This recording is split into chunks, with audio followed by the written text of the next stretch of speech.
যিসকলে মোৰ ভিডিঅ'বোৰ বহু আগৰে পৰাই চাই আছে তেওঁলোকে জানে যে আমাৰ নঙলামুখত এটা সৰুকৈ শিৱ মন্দিৰ আছে। বতৰটো ভাল দেখি পিনে আজি ভাবিলোঁ মন্দিৰটোৰে চাফাই কামত লাগি যাওঁ। আৰু এইখন ফটো দেখিছেনে? এইখন ফটো বহু পুৰণি, মোৰ জন্মৰ আগৰে। মোৰ মায়ে বিয়াৰ সময়ত লগত লৈ আহিছিল আৰু এতিয়া এইখন ফটো অকণমান খণ্ডিত হৈছে, গতিকে ভাবিছোঁ এইখন ফটো চেঞ্জ কৰি দিয়া যাওক। পেলাই নিদিওঁ, কিন্তু মন্দিৰৰ পৰা বাহিৰত থম যিহেতু খণ্ডিত হৈছে। আৰু এইফালে দেউতাই আমাৰ পুখুৰীত পানী দি আছে। হয়, আপোনালোকে ঠিকেই শুনিছে, পুখুৰীত পানী দি আছে। আগৰ দিনৰ মানুহে পুখুৰীৰ পৰা পানী নিছিল, এতিয়া পাছে পুখুৰীতহে ওলোটাই পানী দিবলগীয়া হয়। ইয়াকে কয় খুৰকলি। যেতিয়া কষ্ট কৰি আৰু অতি মৰমেৰে এটা বস্তু কৰা যায় তেতিয়াহ'লে তালৈ মৰম বহুত উপজে। এতিয়া আমাৰ লগত তেনেকুৱা হৈছে। এই শাক পাচলিখিনিৰ লগত আমি ইমানেই জড়িত হৈ পৰিছোঁ যে ইয়াক ছিঙিবলৈ আমাৰ দুখ লগা হৈছে। আবেলি ইমান কষ্ট কৰি কলাখাৰ বনাবলৈ কাটি থোৱা কলগছৰ শুকান বাকলিবোৰ দেউতাই কঢ়িয়াই থকা দেখি পিনে ভাবিলোঁ বোলো এই কাৰ্যত মই অকণমান যোগদান দিওঁ, কিজানি অকণমান হ'লেও সেই ক্ৰেডিট নামৰ বস্তুটো পাওঁৱেই। আছে মোৰ হাতৰ মুঠিত সিমানকণে আহিল যিমানকণ টিপচীৰ মুখত ধান আহিছিল। উফ,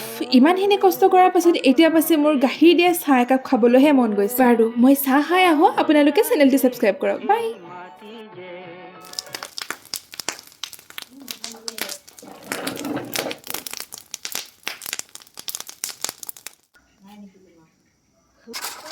তো হৈছে নেকি? ভালকে তই দেখে মাজত থৈ দিব।